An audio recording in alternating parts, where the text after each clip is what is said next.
compañera de profesión, también psicóloga, Alicia Lapresa.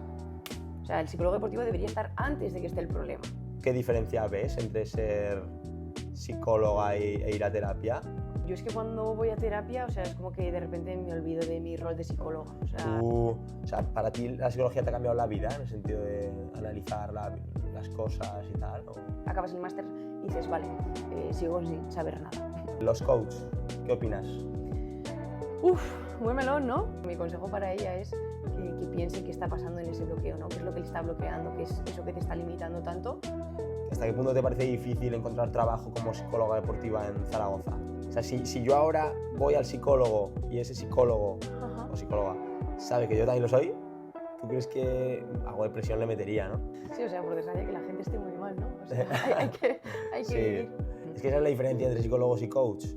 El coach te da el cómo Eso y el es. psicólogo te da el por qué. Claro, claro. Que yo creo que aún se sigue viendo la psicología deportiva como tengo un problema, ¿no? Que a veces nosotros, los psicólogos, consejos damos, pero para nosotros no tenemos. Identifica qué te está pasando, ¿no? ¿Por qué te bloqueas en esos momentos de competición, de presión? ¿Tú como psicóloga o previamente a ser psicóloga, tú dirías que eres una persona sobrepensadora o...?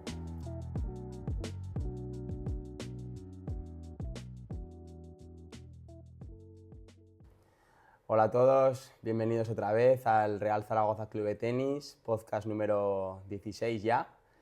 Y bueno, hoy tengo el placer de estar con una compañera de profesión, también psicóloga, Alicia Lapresa. ¿Qué tal, Juan? Que es, bueno, también conocida como Por Sensaciones, ¿no? Que es tu cuenta de Instagram. Así que nada, si quieres, o sea, preséntate tú y cuéntanos cómo empezaste en la psicología deportiva, dónde estudiaste y lo que quieras. Bueno, yo es lo que digo siempre, ¿no? O sea, yo en la psicología empecé un poquito como de rebote, como quien dice, porque yo era siempre pues eso, la típica niña deportista que se le daba muy bien el deporte y por lo tanto parecía que iba encaminada como a estudiar INEF, ¿no? ¿Qué es lo que pasó? Que académicamente tampoco era muy brillante, por no decir todo lo contrario, entonces la realidad es que no me dio ni la nota, ¿no? Para entrar en esa carrera. Y sí que es verdad que a mi madre siempre le había gustado mucho la psicología y fue ella un poco la que me dijo, venga, pues pon magisterio, psicología, tal cual, a ver si me cogían en alguna, esa es la realidad. Y al final me cogieron en psicología en Teruel, en el campus de, pues eso, de Unizar, y me fui para allá un poquito pues sin saber qué es lo que me iba a encontrar. Y de repente surgió que estaba la optativa de psicología deportiva y claro, yo en ese momento realmente casi no sabía ni que era un psicólogo ni para qué existían. Y me metí en esa asignatura y de repente empecé a encontrar un mundo y sobre todo muchísimas respuestas a lo que a mí me había pasado en mi época competitiva como atleta, ¿no? Porque había hecho atletismo toda la vida. Entonces, claro, fue llegar a esa asignatura y empezar a decir, wow, qué brutal esto, cómo me está molando. Y ahí fue cuando me empezó a picar el gusanillo y dije, vale, creo que esto es por donde quiero tirar, ¿no? Y a raíz ya fue a acabar la carrera, ya me hice el máster de Psicología Deportiva en la Universidad de Madrid y luego ya el de Psicología Clínica y ya fue poquito a poco y desde que acabé el máster ya trabajando como psicóloga deportiva. Y la verdad que es lo que digo siempre, que no me lo cambien. O sea, menos mal que no me dio para entrar en INEF, que no considero que sea mala carrera ni mucho menos, pero desde luego tanto... creo que esto me está gustando tanto y me llena tanto y considero pues que hasta cierto punto se me da guay que sí, esto que no me lo cambien. Ya. O sea, eres psicóloga deportiva y psicóloga clínica. Para la gente que no lo sepa, pues bueno, la psicología clínica es el psicólogo, la psicóloga al uso, ¿no? Eso es, o sea, sí. Sanitaria. ¿Qué te gusta más, la deportiva o la sanitaria? No sabría muy bien qué decirte. O sea, lo que sí que tengo claro es que para mí, para ser un buen psicólogo deportivo, creo que tenéis que tener la base de psicología clínica debajo, ¿no? Claro. Al fin y al cabo del deporte acabamos viendo muchos problemas, pues como por ejemplo trastornos de la alimentación, ¿no? Claro. Que hablaste tú el otro día, o conductas sí, que creo que son un poco más, incluso problemas familiares, más sistémicos, por eso más de la infancia, que creo que todo eso se ve reflejado en el deporte. O sea, para mí el deportista, ya seas tenista, atleta o futbolista, es una rama de tu vida personal, ¿no? Entonces para mí es muy importante tener esa base clínica. Sí, no, además a mí, o sea, sin duda me pasa que cuando estoy en terapia privada con un deportista, al final, o sea, casi muchas veces tocas todo menos el deporte. Totalmente. O sea, y por eso mismo hay que tener una base de psicología clínica, está claro. De hecho, yo es una cosa que probablemente haya sido una barrera para mí. Yo tengo la suerte que en mi máster de psicología deportiva sí que tocamos bastante la entrevista, ¿vale? Pero ha habido psicólogos deportivos que me han dicho que casi ni la tocaron, ¿sabes? y pues que se plantan en una terapia individual, digamos, y no saben qué hacer. Claro, ¿y por dónde empiezo, no? Eso es, y se tienen que pues, o documentar, o que también, obviamente, es súper importante la experiencia, Claro, ¿no? claro. Pero También te sí. digo, creo que el máster, el sanitario que nos habilita, vale, sí, ok, está muy guay porque te habilita y te puedes montar tu consulta privada, pero para mí es un sacaperras hablando claro. ¿Eso Sí. cuál, perdón? El sanitario, el que nos habilita para trabajar en consulta privada, como psicólogos clínicos. Ese O es sea, el sacaperras, dices. sí. Pero O sea, si te lo sí. sacas por la pública, maravilloso, pero claro, en la pública entran las 20 personas que tienen la nota para ello. El resto tenemos que ir todos, recurrir a universidades privadas Ya, que valen de 13.000 euros para arriba. claro. Pero la realidad es que por cómo está montado el sistema, o te sacas ese máster o no puedes trabajar en tu consulta privada. Como deportivo sí, pero como sanitario no. Y en el... O sea, y entonces, ¿ese máster de general sanitario te preparan muy bien o...? No, no, a eso me refiero. O sea, es como un resumen de la carrera con 4 pinceladas que duran un añito. Luego sí que es verdad que tienes las prácticas, pero nada, o sea, es pagar para que te den un título. ¿Y las prácticas cómo son? Las prácticas, pues, en centros privados, en asesorías, sí, pues en centros de psicología clínica, básicamente, que esto es como todo. Hay gente que tiene la suerte de entrar en un centro de prácticas y que le pongan pacientes para empezar a practicar, o hay veces que estás en un centro de prácticas y te tienen cogiendo el teléfono y llevando la agenda. Ya, claro. Que eso creo que pasa un poco en general en el mundo de las prácticas, ¿no? Entonces, pues eso, es que hay veces que acabas el máster y dices, vale, sigo sin saber nada. Ya. Entonces, lo que dices, creo que la clave es eso, el lanzarte al mundo, permitirte equivocarte, quitarte miedos y la experiencia te lo va dando todo. Claro. O sea, yo acabé la carrera diciendo, ostras, yo no valgo para ser psicóloga, no sé nada. Porque en la carrera, pues bueno, también nos lo pasamos Es que todos eso... muy bien, ¿no? Y también, pues eso, te dan cositas básicas. Y de repente dices, wow, no sé si estoy preparada. Es que eso yo creo que a todos los psicólogos le pasan al principio, ¿eh? Porque, o sea, es que la preparación, o sea, no es que no sea buena, pero es que no, o sea, no te dan trabajo de campo que digas, pues me estoy enfrentando a la realidad. Que ya te digo que en otros trabajos pasará lo mismo, Claro, está total. claro, pero esto da un poco más de vértigo porque estás como, no sé, te tiene en tus manos, ¿no? El cliente o deportista o quien sea. Pero sí, y es que además también yo siempre lo digo, estamos además en una ciudad en Zaragoza que la psicología parece que no exista, porque ahora centrándonos en la deportiva, no es lo mismo Barcelona y Madrid y tal que Zaragoza, ¿no? A ti, o sea, ¿hasta qué punto, antes hemos hablado fuera de cámaras de las redes también, ¿hasta qué punto te parece difícil encontrar trabajo como psicóloga deportiva en Zaragoza? Muchísimo. Muchísimo. Sí. O sea, a nivel club, bueno, esto es como todo, ¿no? Y lo que decimos siempre, la psicología deportiva está evolucionando, cada vez se nos reconoce más, incluso hay deportistas que ya te nombran como es mi psicóloga, pero sí que creo que a nivel club es un perfil que está muy lejos, porque creo que los clubes no invierten dinero en pagar un psicólogo, y luego creo que también un psicólogo a jornada completa en un club, eso vale mucha pasta. Si quieres a tiempo completo, eso vale dinero. A no ser que cojas un chavalito, pues como empecé yo, ¿no? En un club de balonmano en la Jota. Salí del máster y hice ahí las prácticas y ahí fue donde me contrataron. Entonces, claro, ahí empiezas poniendo un poquito el culo y cobrando 4 perras, ¿no? Pero, joder, gracias a eso es donde empezamos a experimentar. Y poquito a poco, pues ya vamos evolucionando. Pero sí, a nivel club creo que es muy difícil que te contraten y sobre todo a tiempo completo, que es cómo podrías vivir. O sea, por eso al fin y al cabo creo que necesitamos también esa parte de la psicología clínica, porque yo puedo vivir como psicóloga deportiva, pero porque vivo de mi consulta privada. Claro.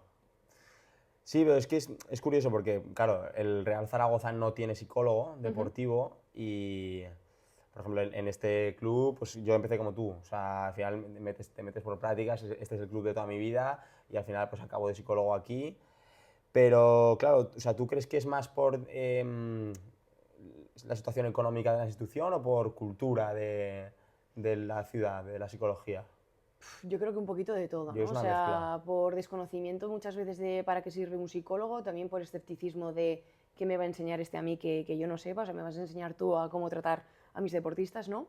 Y luego también creo que parte económica, también un poco, pues a lo mejor por eso, por ciudad que a lo mejor va poquito a poco creciendo, que no está como tan bien visto, ¿no? Pero sí creo que es como algo multifactorial, ¿no? Como que se juntan muchas cosas ahí y el psicólogo es como el último recurso. O sea, la nutrición para mí ya está como muy dentro, el fisio, por supuesto, nos lleva mucha ventaja y el psicólogo llegará. Está llegando, pero a nivel club creo que cuesta. ¿Tú qué opinas del Zaragoza? Sinceramente, no consumo tanto fútbol como me gustaría y obviamente estoy puesta en la situación del Zaragoza. Cualquier persona de Zaragoza. Sí, o sea, por desgracia te toca, ¿no? Y la verdad es que creo que es una pena, sobre todo me parece una pena que lleven tantos años un poco como alargando esta situación y no haya nadie como que se esté dignándose a parar un poco esta rueda y a buscar soluciones, ¿no? O sea, si estáis haciendo algo que no funciona, ¿por qué no tratamos de meter algo que pueda cambiar estas tornas, ¿no? Sí, es que es una situación, o sea, complicadísima, porque, o sea, igual es el único equipo de todo el mundo que somos la cuarta ciudad de España ahora mismo, ¿no?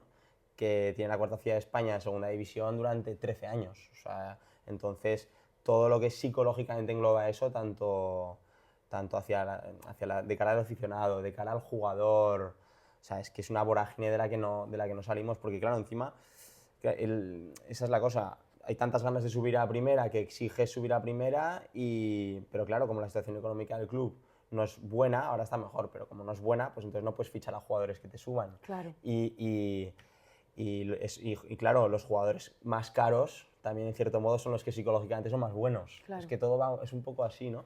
Mira, ahora me está viniendo, hace un par de añitos fui, no sé por qué, a un partido de Zaragoza, o sea, no me acuerdo ni contra quién jugó en la Romareda, o sea, ya ves tú un poco lo puesta que estaba, ¿no? La cosa es que fui y algo que me sorprendió mucho es que al principio estaba todo el campo lleno, la afición ahí a una, y ¿qué pasó? Que el Zaragoza, ya cuando empezó a perder, yo creo que fue en torno a, sí, principio de la segunda mitad, la gente se empezó a ir del campo y fue algo que me dio muchísima pena. O sea, yo puedo entender que estés enfadado con tu equipo, que estés también agotado, ¿no? De estar ahí apoyando fin de tras fin de, pero me dio mucha pena, tío, porque creo que hay que apoyar en las buenas y en las malas a tu equipo.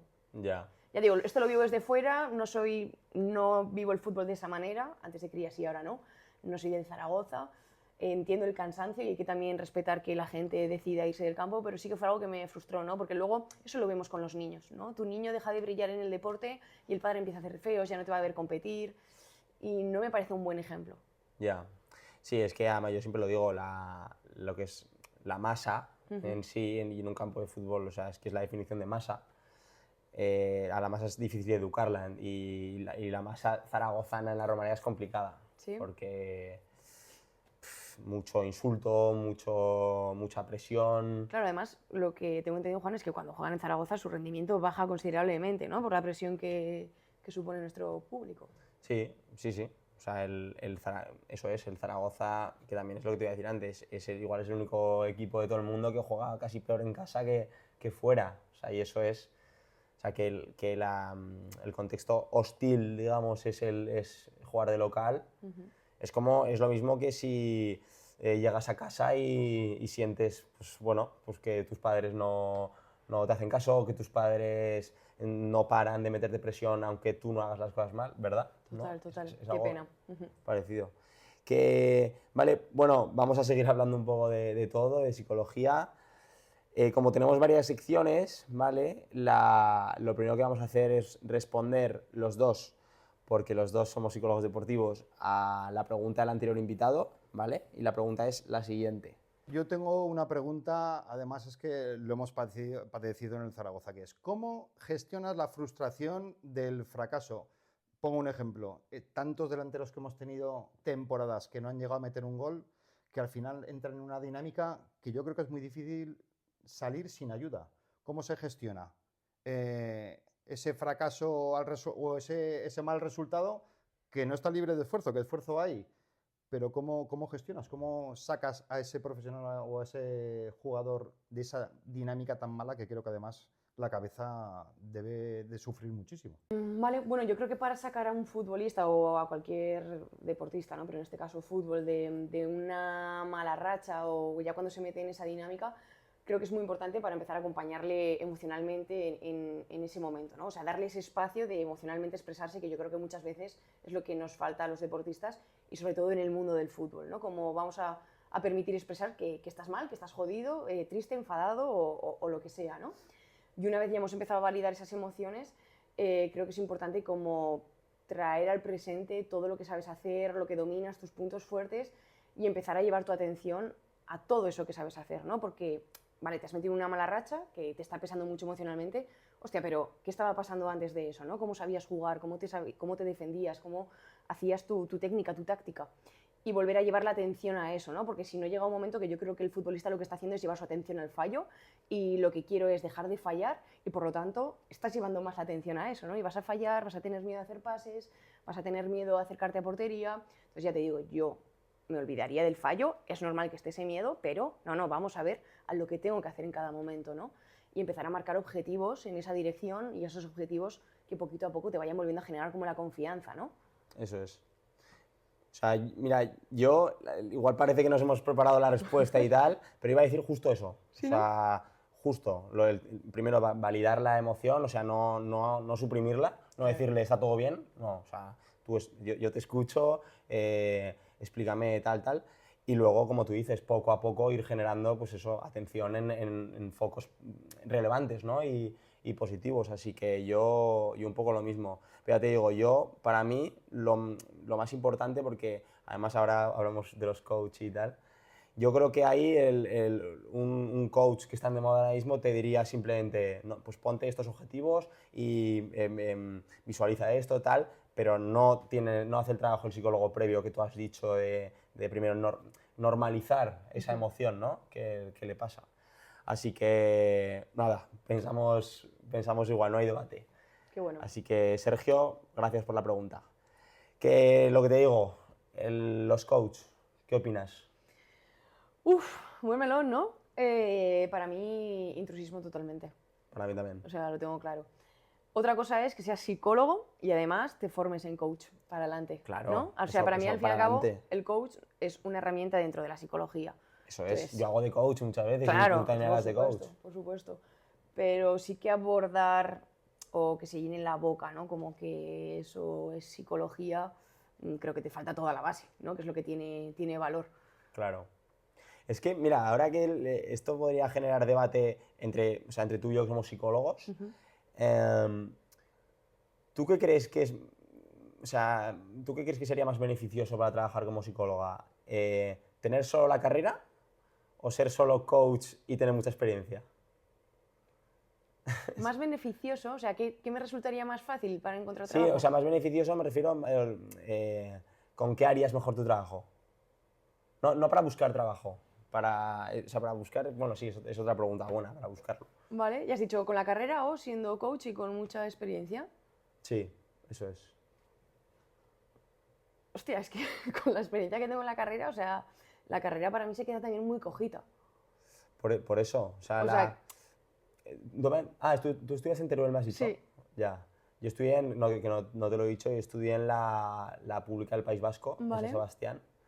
Y yo, o sea, no considero que se me quedara pequeña, o sea, porque además debe tener mucho prestigio y tal la universidad.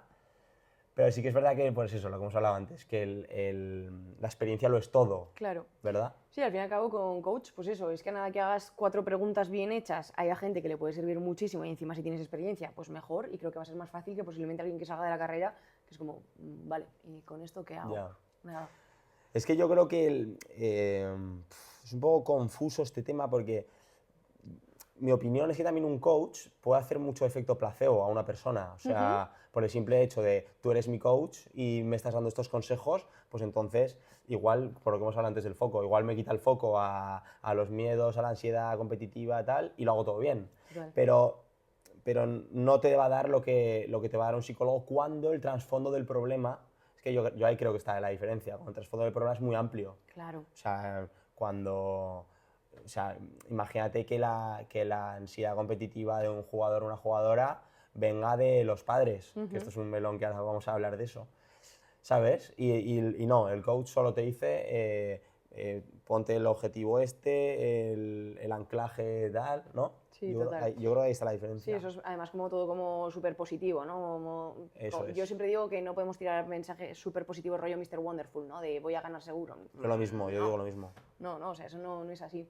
O sea, la realidad es que creo que vende mucho más la palabra coach y hay gente que, incluso a un deportista, le gusta más decir que tiene un coach que un psicólogo deportivo, pero porque yo creo que aún se sigue viendo la psicología deportiva como tengo un problema, ¿no? Eso es. Y el problema es que, me redundo con esta palabra, o sea, el psicólogo deportivo debería estar antes de que esté el problema. Obviamente, trabajamos con el Sí, de problema, pero prevención. debería estar antes, ¿no? Esa prevención, esa mejora del rendimiento. Sí, no, total. Además, yo pienso igual, ¿eh? ¿Tú te has encontrado algún caso que tú has percibido que te tienen miedo por ser psicóloga? O... Bueno, miedo, me refiero, como esa incertidumbre de a ver qué me hace una psicóloga. Por supuesto, por supuesto. Sobre Yo todo también. en clubs en los que a lo mejor te encuentras con entrenadores más vieja escuela. Yo donde empecé, pues casi de... Yo empecé con miedo, o sea, y de hecho estuve con mucha ansiedad en aquellas prácticas porque había entrenadores que era poco más que a mí me giraban la cara, ¿no? Me veían como una amenaza, ¿sabes? Ya, Pero claro, luego te das cuenta que no es algo mío, que es algo de ellos que les está suponiendo un problema que yo esté ahí porque efectivamente yo les podría decir cosas que no están haciendo bien. sí. Sí, bueno, desde aquí te saco dos cosas. Yo creo que tú y yo somos, o sea, llevas tatuajes, tal, yo hago contenido en redes, tú también. Yo creo que somos prototipos de lo que la gente no piensa de cómo es un psicólogo o una psicóloga, ¿no? Porque igual piensan que solo te van a sentar en una silla así a sacarte traumas y a hacerte hipnosis, pero es que ya te digo, y o sea, es mi objetivo de estar en las redes, que somos de andar por calle y es una cosa súper normal y súper positiva, ¿no? Total. Que bueno, y lo demás, algo te iba a decir de eso, pero no me acuerdo.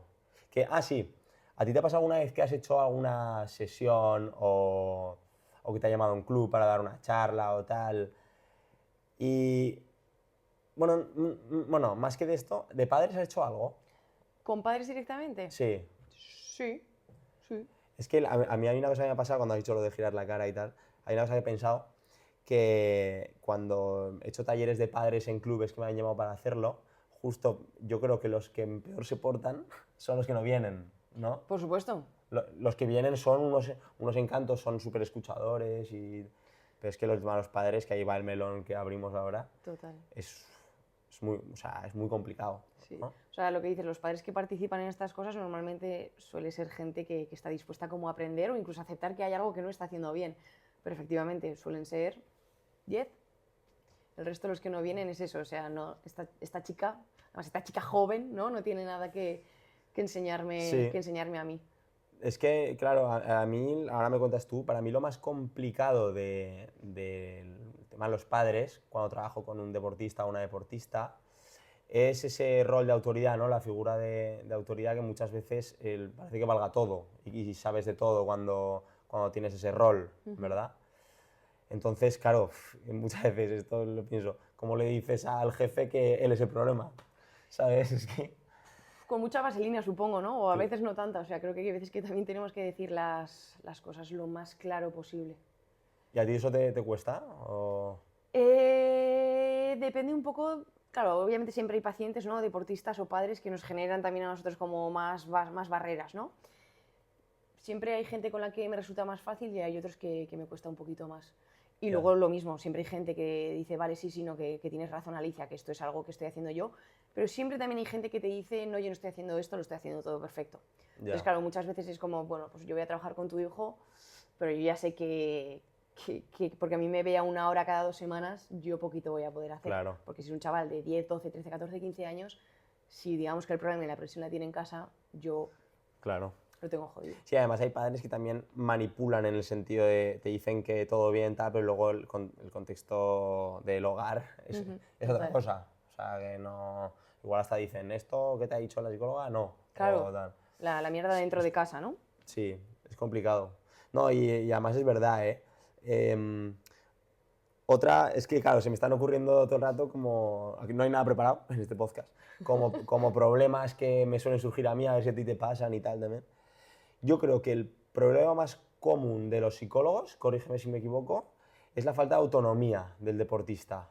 O sea, de que entienda que él es la parte protagonista de lo que es la terapia, es la parte más activa, incluso más que nosotros, ¿no? Totalmente. Y esto lo vi en un reel que me salió de, ¿sabes quién es Messia Psicóloga? Sí, claro, Que claro. que es bastante famosa y tal.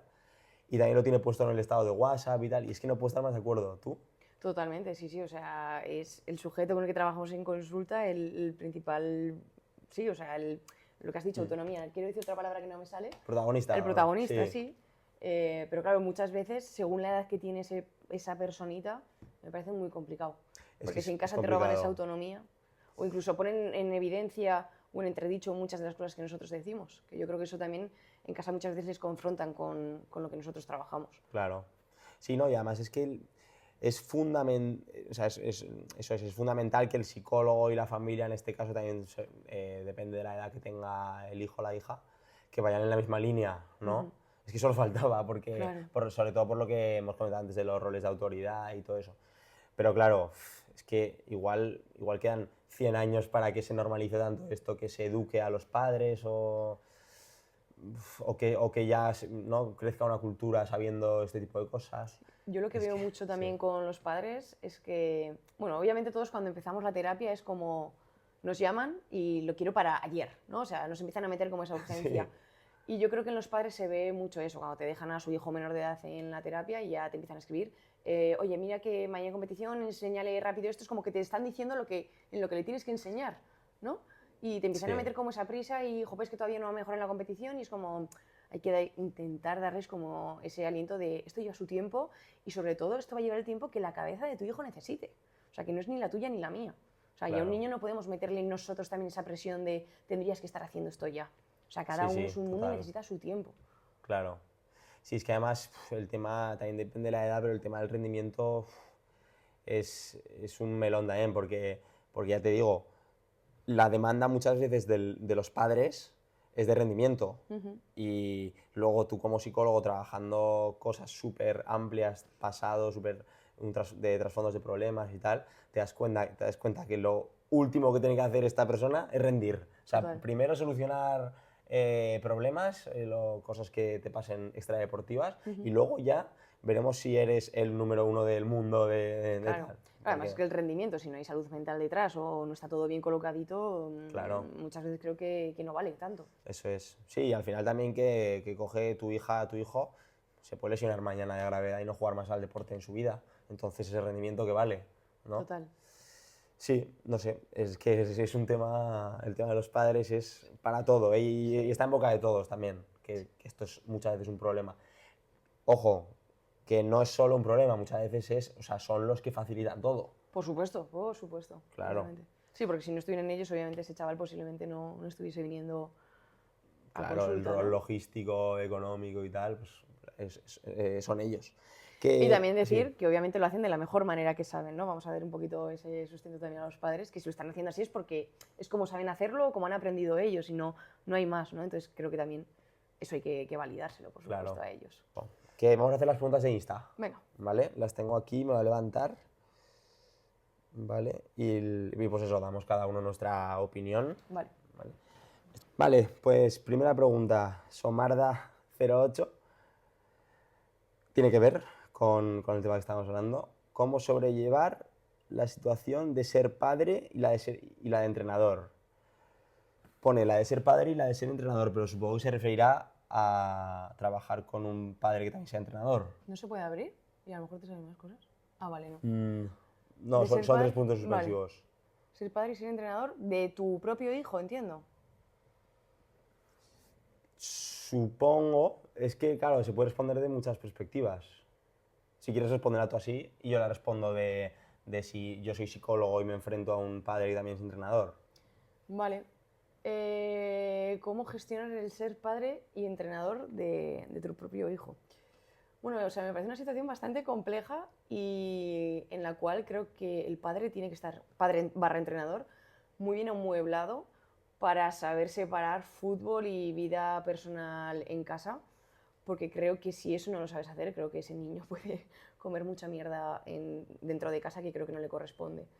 Entonces creo que, por desgracia, el mayor peso tiene que recaer obviamente sobre el adulto en este caso y el intentar eso, esforzarse por separar y sí, eso, separar. Y luego también creo que se puede dar la situación de tirar de favoritismos dentro del campo, ¿no? Entonces también intentar no hacer eso, pero tampoco no aislarlo demasiado. Es que es muy difícil. O sea, tiene que ser complicado. Como tú has dicho, lo importante es estar amueblado en ese sentido, porque yo creo que la única forma de que eso sea un éxito en vez de un fracaso es que entre el padre-hijo o madre-hija o tal, se creen normas, o sea, establecidas de que un contexto es el familiar y un contexto es el deportivo, ¿no? Elena pregunta, mis resultados en los partidos no se corresponden con mi nivel de juego por bloqueo mental. ¿Algún consejo? Vale, o sea, se refiere, para tenerlo claro yo también, se refiere a que... No rinde igual entrenando que jugando, Eso, ¿no? de que tu nivel de juego en entrenamientos está bien y por bloqueo no... Vale. ¿Empiezas tú? Vale. Bueno, yo creo que esto es una pregunta o algo que suele venir como con mucha asiduidad a consulta, ¿no? El me bloqueo mentalmente en la competición. Para mí sería importante como, para empezar a entender qué entiendes por bloqueo, ¿no? Si de repente te desconectas y de repente sientes que el cuerpo te quedas como rígido, no sé, pueden ser como muchas cosas, ¿no? Y luego, pues ya empezar a indagar qué puede estar pasando ahí, ¿no? Si es por presión, si es porque no estás cumpliendo con las expectativas de tus familiares, de tu entrenador o las propias. No sé, puede como haber muchísimas variables, simplemente también una mala gestión de los nervios, un excesivo atención en el resultado y no tanto en el proceso, en el camino. Pueden ser muchas cosas, entonces bueno, mi consejo para ella es que piense qué está pasando en ese bloqueo, ¿no? Qué es lo que le está bloqueando, qué es eso que te está limitando tanto, y en función de eso pues ya pondría un mecanismo u otro, ¿no? En acción. Ya. Pues no tengo nada que decir, porque como al igual que antes, opino lo mismo que tú. Que el jugador o la jugadora entienda que ese bloqueo mental, que como tú has dicho puede ser muchas cosas, le afecta a su activación, a su manera de jugar y tal, ¿no? Sí, y en función de lo que esté siendo el bloqueo, pues eso, aprender una herramienta u otra diferente, que luego pues en la psicología hay muchas herramientas, no todas valen a todo el mundo, pero sí, o sea, para empezar es identifica qué te está pasando, ¿no? ¿Por qué te bloqueas en esos momentos de competición, de presión? Eso, el por qué. Es que esa es la diferencia entre psicólogos y coach. El coach te da el cómo Eso y el es. psicólogo te da el por qué. Claro, claro. Que es mucho más importante, porque o sea, ese cómo que te da el coach no, igual no te vale en otro contexto. Claro, claro. ¿Cómo puedo vencer la pereza para realizar mi rutina de ejercicios diarios en casa? De gimnasia, supongo. Sí. Yo esto es... o sea, no es algo que digo yo, pero sí que es un mensaje que adapto, que para mí es muy importante no negociar con la pereza, o sea, no ponerte a conversar con la pereza de si no voy, si qué pereza, venga, va, pero hago tantos, ¿no? O sea, porque te metes en ese bucle a hablar con esa emoción y le estás dando la mano y te acaba venciendo, ¿no? Porque vas a ir ganando. Siempre te vence. Entonces es como ponerse a la acción de, venga, ya, o sea, ponte las zapatillas, el pantalón y para adelante, ¿no? Justo, porque hice un podcast aquí con Rito Fit House, que son un centro de entrenamiento personal, y justo dijeron eso, porque les hicieron la misma pregunta, ¿cómo puedo vencer la pereza? ¿No? Y dijeron, o sea, antes que negociar, no negocies, Claro, o sea, claro. hazlo. Yo hace un año así que tengo una forma de organizarme que se basa un poco en eso, o sea, no te plantees si este día puedes hacer algo o tal, no, simplemente te lo apuntas, que lo tengan y lo haces, y punto. Eso es. ¿No? O dejarte eso, la ropa preparada, o sea, no sé, creo que hay como diferentes maneras de ponértelo fácil y por supuesto sé que no es tan fácil porque yo soy la primera que sí, yo divulgo en mis redes con esto, hice un vídeo además hace poquito de la pereza, pero yo soy la primera que me he saltado entrenamientos por la pereza, o sea, Claro. A todos se nos apodera la pereza y también pues eso, normalizar que te pueda pasar, ¿no? Lo que no debería ser la tónica de todos los días. Claro. Y sobre todo si un día estás cansado, agotado, has tenido un día muy duro, pues bueno, pues a lo mejor tu cuerpo te está pidiendo descansar y no es tanto la pereza, sino necesidad de descanso, ¿no? Eso es, esa es otra. Hay que también saber diferenciar. Claro. Y bueno, y tú lo has dicho, que a veces nosotros los psicólogos consejos damos, pero para nosotros no tenemos. Yo siempre lo Porque digo. yo soy el primero que estoy tenso compitiendo, soy el primero que a veces no sé cómo gestionarlo, ¿no? Porque muchas veces es así, para ti mismo se ven las cosas muy diferentes. Totalmente, totalmente. Y me enfado y todo eso, no rompo raquetas jugando a tenis, pero bueno, que somos humanos, Eso ¿verdad? es. Tú, o sea, ¿para ti la psicología te ha cambiado la vida en el sentido de analizar las cosas y tal? ¿O? Por supuesto. Cambia mucho, ¿eh? Sí, sí, totalmente. O sea, no es que yo vaya analizando absolutamente todo, pero se ve todo de otra manera, ¿no? Y creo que muchas veces llegamos incluso a ponernos en el rol de entendemos mucho las cosas y dejamos a lo mejor de enfadarnos por cosas que nos deberían de enfadar, ¿sabes? Pues a lo mejor con amigos o con tu pareja es como, bueno, venga, que entiendo que esto lo puede estar haciendo por esto otro y es como, no, joder, que te enfades porque te ha hecho esto, ¿sabes? Sí, sí. total, ¿eh? O sea, me siento súper identificado. O sea, y es que te cambia la forma, pues eso, de buscar respuestas, de reaccionar a las cosas, de debatir, ¿no? Total. La psicología y, por supuesto, ir a terapia. O sea, a mí también lo que me ha cambiado la vida es ir a terapia. Ya. Obviamente, pasar por ese proceso terapéutico es lo que, Sí, no, lo que claro. marca la diferencia, claro. Porque yo nunca he ido a terapia, pero ¿qué diferencia ves entre ser psicóloga e ir a terapia? Hoy quiero hablaros de Kaori, una empresa que está revolucionando el marketing olfativo, creando aromas exclusivos para negocios como hoteles, tiendas, gimnasios, oficinas y escenarios de podcast. Sus máquinas nebulizadoras automáticas mejoran la experiencia de los clientes, ya que los aromas influyen en las emociones. Algunos relajan y otros estimulan. Su modelo es simple y asequible. Por una cuota mensual, Kaori instala, mantiene y recarga los dispositivos, ayudando a las marcas a dejar una huella memorable a través del olfato. ¿O qué hay en común también? Claro, yo es que cuando voy a terapia, o sea, es como que de repente me olvido de mi rol de psicóloga. O sea, se me olvida que soy psicóloga muchas veces. Sí que es verdad que alguna vez estoy en terapia y digo, tío, ¿cómo puedo estar haciendo esta pregunta? Si yo estuviera en esa silla, estaría sabiendo contestarla, ¿no? Pero es lo que decimos, Sí. luego para uno mismo es totalmente diferente. Y sí que es verdad que alguna vez dices, hostia, esto que me ha dicho mi psicóloga lo recojo y esto es buenísimo, ¿no? Para mi paciente. Pero sí, o sea, es como, para mí lo diferente es que te entregas totalmente al profesional que tienes delante y cuando estás de psicólogo, digamos que estás tú para Claro. el paciente, ¿no? Entonces, digamos que yo, cuando me hacen terapia a mí, yo me dejo estar ahí y me dejo llevar por el profesional. Y tú, te voy a preguntar sobre esto de la terapia y tal. O sea, tú cuando empezaste a ir a terapia, ¿tu terapeuta sabía que eras psicóloga ya? O sea, no, ¿eras ya psicóloga? Pues mira, yo empecé a ir a terapia no de manera por decisión mía, sino que yo cuando acabé el máster de psicología deportiva y empecé en el club de balonmano que os he comentado haciendo las prácticas, empecé con la supervisión de casos, que es algo que también hacemos los psicólogos, buscar un psicólogo que tiene mucha más experiencia que nosotros para que nos ayude. Entonces yo recurrí a una profesora mía que fue en el máster que me encantó y le escribí, oye, mira Sandra Tabasco, quiero que me eches un cable a hacer cositas con este club. Y fue sentarme, además de manera online, con esa persona al otro lado de la pantalla, fue sentarme y echarme a llorar. Y rompí a llorar muchísimo y fue cuando dije, vale, no necesito una supervisión de casos, necesito una terapia mía. Ya. Y ahí empezaron ya poquito a poco a salir más cosas y empecé la terapia con ella, que luego tengo más psicólogas, Vale. porque he ido cambiando. Pero digamos que empecé por eso, por supervisar casos, empezaron a surgir todas mis inseguridades así de golpe. Y fue Ya. como una catarsis de llorar ahí alucinante y fue como, vale, wow, voy a buscar esta ayuda. Ya. O sea, sí, pues, o sea, fue bastante sana la introducción a la Sí. terapia con tu terapeuta y tal. No, no, y interesante y te agradezco que lo cuentes, ¿eh? Porque es que además te lo he preguntado por si había pasado que si tú creías que eso le puede meter presión a una psicóloga, ¿sabes? O sea, si yo ahora voy al psicólogo y ese psicólogo Ajá. o psicóloga sabe que yo también lo soy, ¿tú crees que algo de presión le metería, no? Yo tengo pacientes que están estudiando psicología o trabajan de psicólogo y... Ah, sí. Sí, ¿Tú? sí. Y Yo no. Eso no tengo. no me supone más presión, sí que hay con alguno en el que a lo mejor puedes tener como... Sí que puede... Hostia, ¿qué pensará de esto, no? A ver si lo voy a hacer bien o hacer mal. Pero bueno, creo que eso nos podría pasar también con gente que no es psicóloga. O sea, yo creo que muchas veces pues, se nos activan esas inseguridades, ¿no? O ese síndrome del impostor. Claro. Pero no es que con mis pacientes psicólogos o estudiantes de psicología me sienta como más insegura o más presionada, para nada. Ya.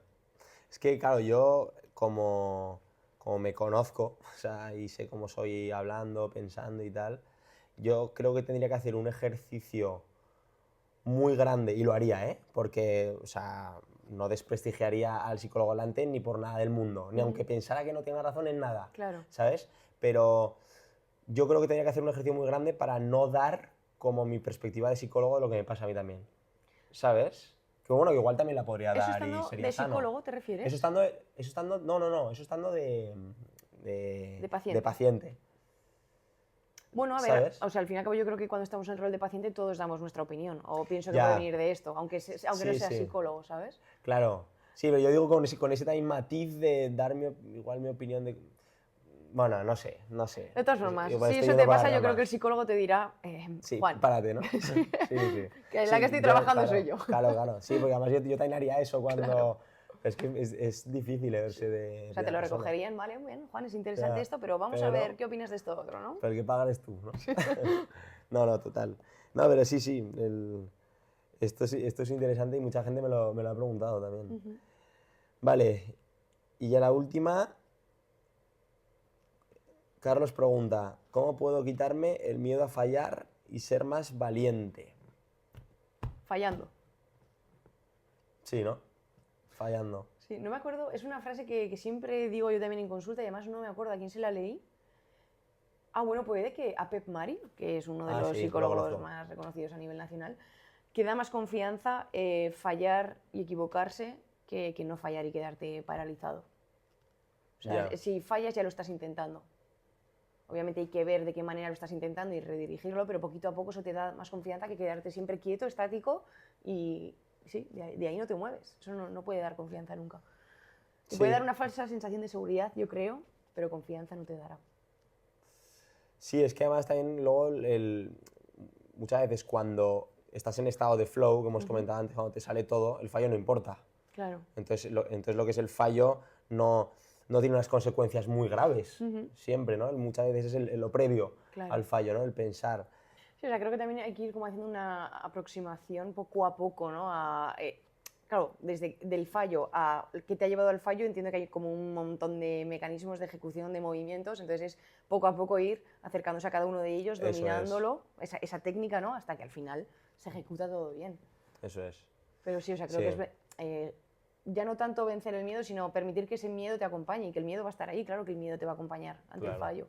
Sí, y el error y el fallo. Claro, claro. Sí, además también, también para matizar y sumar, también educarle a ese deportista en cuanto a la tolerancia al error y bueno, demostrarle que el error es la principal fuente de aprendizaje. Hace poco salió Federer diciendo esto, dijo, mira, se supone el tercer mejor tenista de la historia y en toda mi carrera he ganado solo el 51% de los puntos o algo así. Imagínate, o sea, el 49% de los puntos que ha jugado los ha fallado y es el tercer mejor de la historia. Pues probablemente lo sea porque ha fallado todo eso, ¿no? Totalmente, totalmente. Y le hace mejorar, le hace, pues bueno, buscar soluciones, ¿verdad? Claro, es que al fin y al cabo es de ahí de donde aprendemos, de ese fallo, de ese error. Mm. Hay que saber lo que hemos dicho antes también, analizar ese fallo, permitírselo, reconocérselo y aplicar cositas, ¿no? Para mejorar.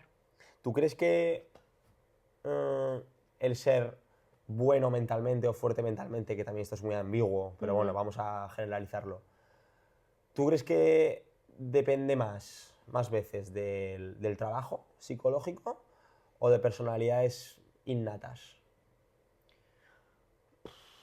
Es que es una pregunta también Sí, muy difícil. creo que hay un poquito de todo, ¿no? O sea, creo que hay gente que por su experiencia vital ha tenido que desarrollar mucha resiliencia, ¿no? O sea, mucha capacidad para superar adversidades. Pero también creo que hay gente que a lo mejor ha podido tener una vida mucho más cómoda y a raíz de trabajo mental y de psicología puede llegar a conseguir lo mismo.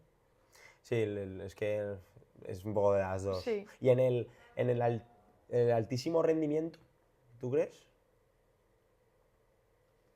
Yo, mi opinión es que va un poco de genética incluso, ¿Sí? Personalidades innatas. Sí, de patrones, o sea, de rasgos de personalidad. Sí, sí, sí. Sí, ¿no?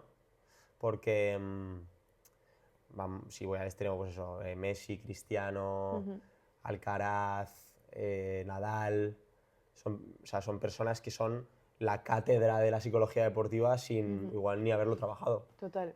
¿no? Sí, o sea, es que claro, sí que es verdad que la genética va mucho antes que la educación, ¿no? Pero para mí esa genética también, si no has tenido como una base muy firme en Ya. esa educación, en esos primeros años de tu vida, no sé si eso se llega a desarrollar tanto. Claro. O sea, creo que es muchas cosas. O sea, al final, que se junte una todo, ¿no? persona sí conlleva Sí. tantas cosas. Sí, no, es que además también te he hecho esta pregunta un poco para generar debate y a la gente le molará esto, pero es que es como todo, y es lo que yo siempre digo también en terapia o en sesiones de psicología, que todo depende. Claro, Que claro, todo depende. Todo eso es. depende.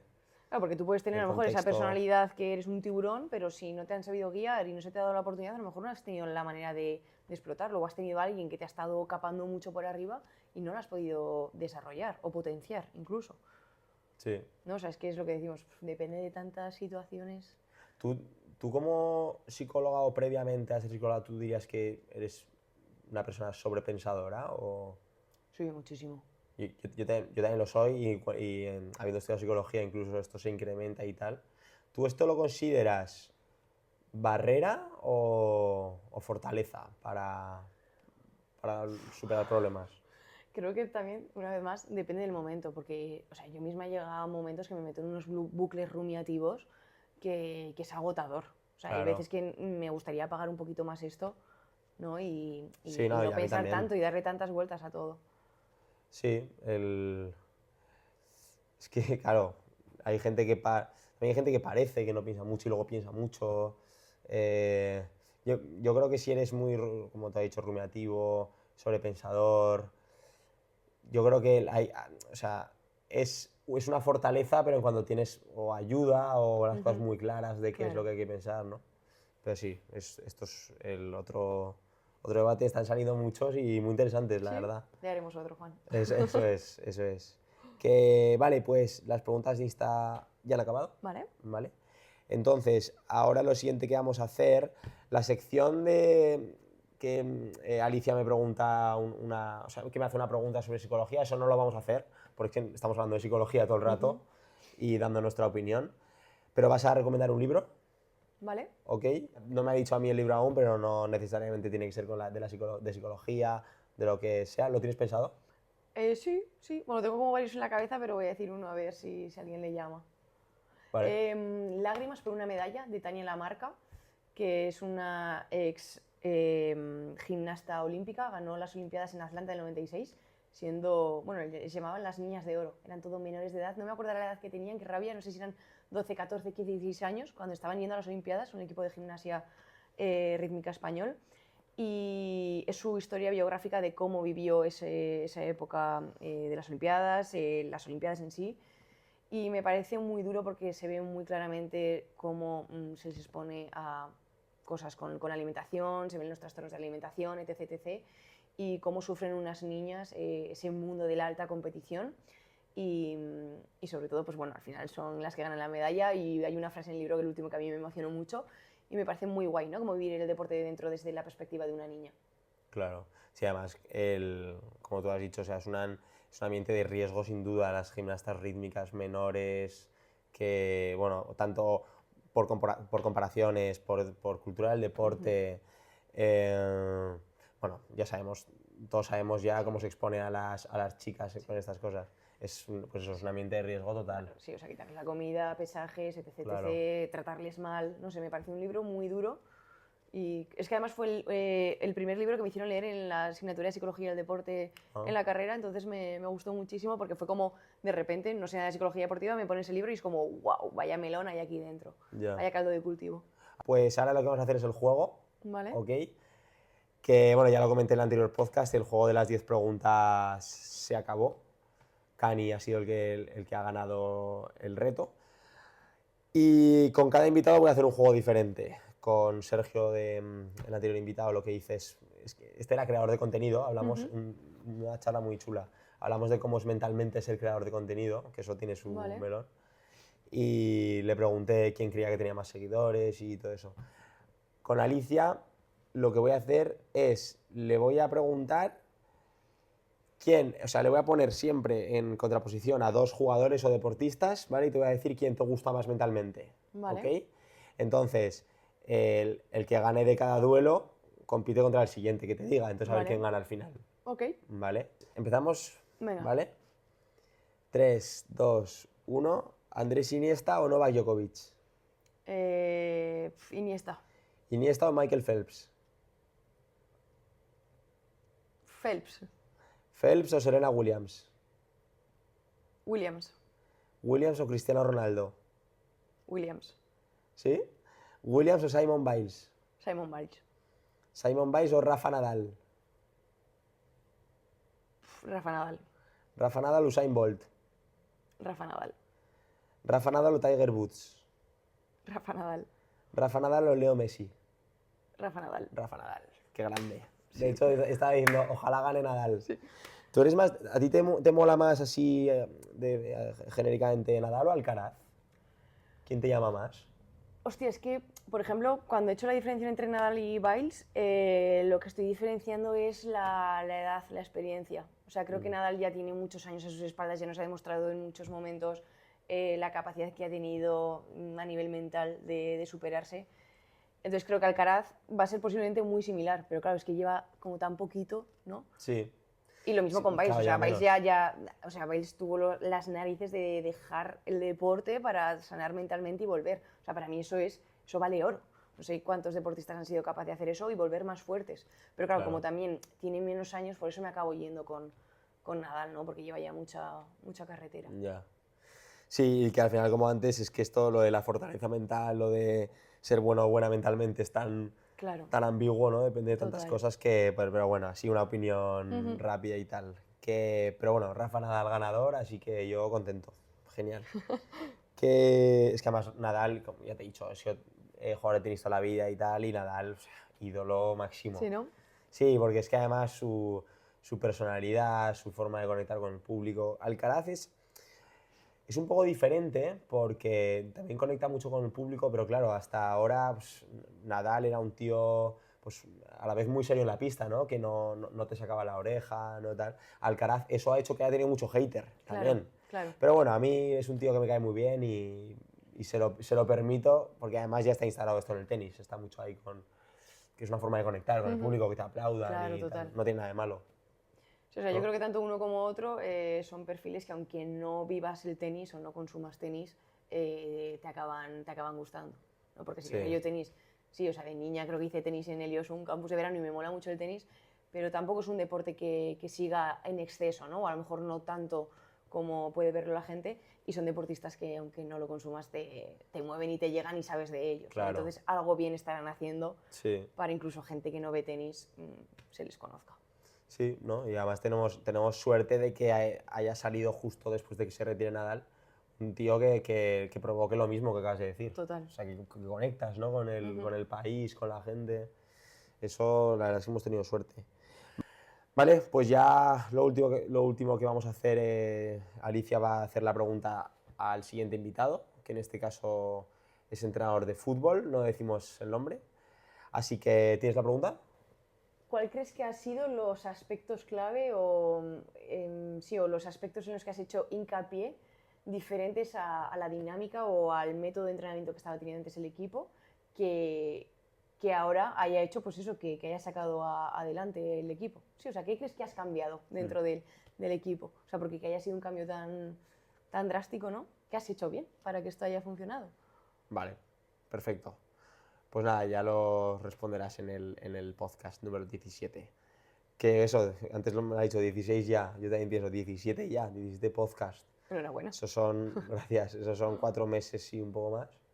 Mucho curro detrás, pero bueno, yo encantado, ¿no? ¿Qué tal te lo has pasado? He estado súper a gusto, Juan. Muchísimas gracias por invitarme. A ti por venir, y yo, como siempre estoy a gusto en los podcasts. Además, se forma un clima positivo, ¿no? Totalmente. Yo creo que en tema estímulos, en mi caso, estímulos de qué decir, qué preguntar, igual ha sido el podcast más fuerte, ¿sabes? Porque, claro, como eres mi compañera de profesión, pues surgen dudas, cosas que pienso yo, pues a ver si también te pasan a ti, ¿no? Pero eso, me alegro de que te haya gustado. Muchas gracias por venir y nada, pondré obviamente el Instagram por todos lados, @porsensaciones, que también hace contenido chulísimo en redes, así que todo el mundo a seguirla, porque además tú eres de Zaragoza de toda la vida, ¿no? Sí, eso es. Eso es, de Zaragoza pocos psicólogos deportivos somos, poquitos, ¿no? sí. Cada vez creo que empieza a haber alguno más, pero cada vez un somos poco poquitos. más. Y yo encantado de que aparezcan total. por ahí. Así que nada, pues también gracias a vosotros por ver el podcast, como siempre. Comentarios positivos, críticas constructivas a mejorar. Siempre digo lo mismo en el outro. Buenísimo. Eso. Y nada, nos vemos en el siguiente podcast. Un saludo. Chao.